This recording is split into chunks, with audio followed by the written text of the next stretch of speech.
Connecticut.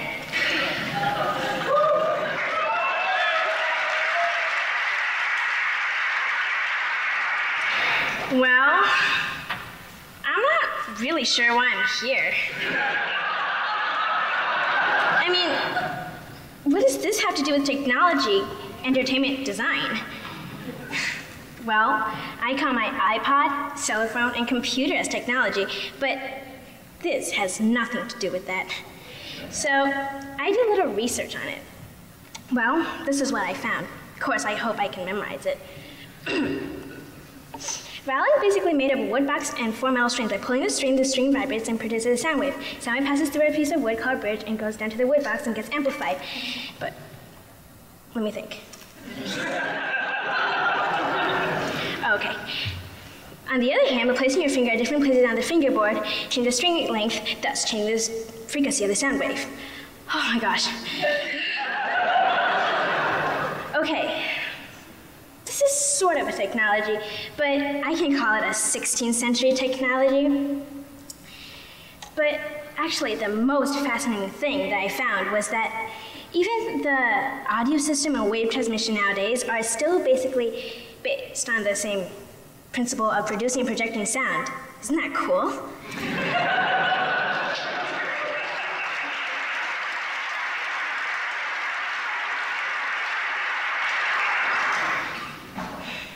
Design.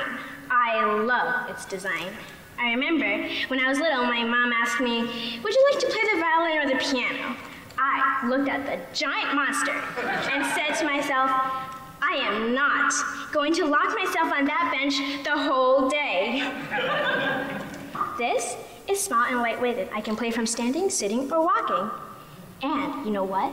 The best of all is that if I don't want to practice, I can hide it. The violin is very beautiful. Some people relate it as the shape of a lady. But whether like it or not, it's been sold for more than 400 years. And unlike modern stuff, they easily looks dated. But I think it's very personal and unique that although each violin look pretty similar, that no two violins sound the same, even from the same maker or based on the same model. Entertainment. I love the entertainment, but actually, the instrument itself isn't very entertaining. I mean, when I first got my violin and tried to play around it, it was actually really bad because it didn't sound like the way I heard from other kids. So horrible and so scratchy. So it wasn't entertaining at all. But besides, my brother found this very fun. Yeah.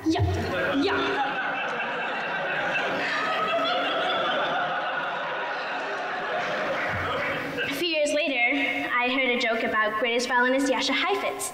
After Mr. Heifetz's concert, a lady came over and complimented, "Oh, Mr. Heifetz, your violin sounded so great tonight."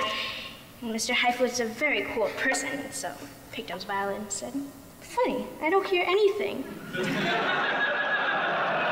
Now, I realize that it's the musician, we human being, with our great mind, artistic heart, and skill that can change the 16th century technology and a legendary design to a wonderful entertainment.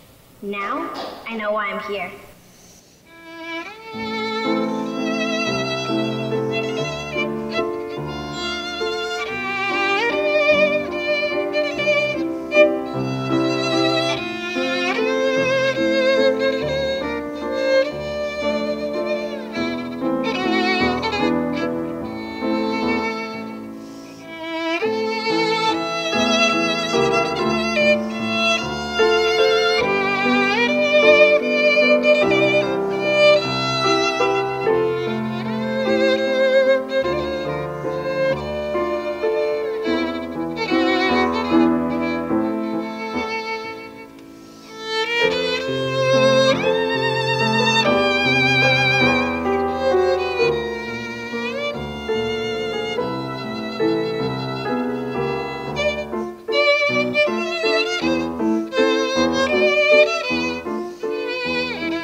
I thought I was just going to be here just to perform, but unexpectedly I learned and enjoyed much more.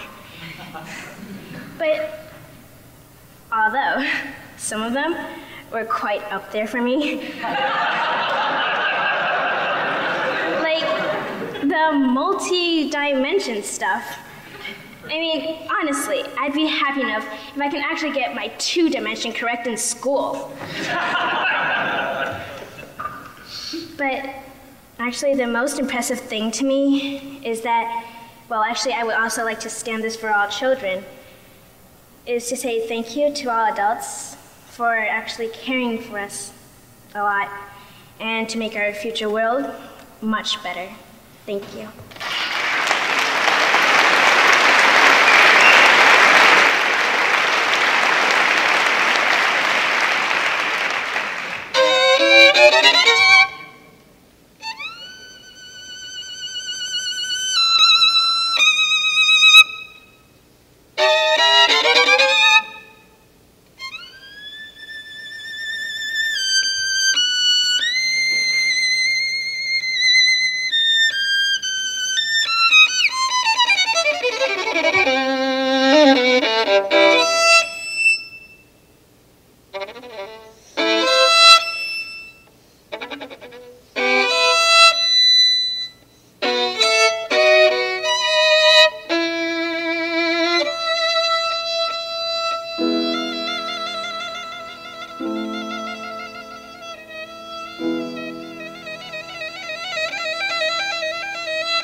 What if great ideas weren't cherished? What if they carried no importance? Or held no value?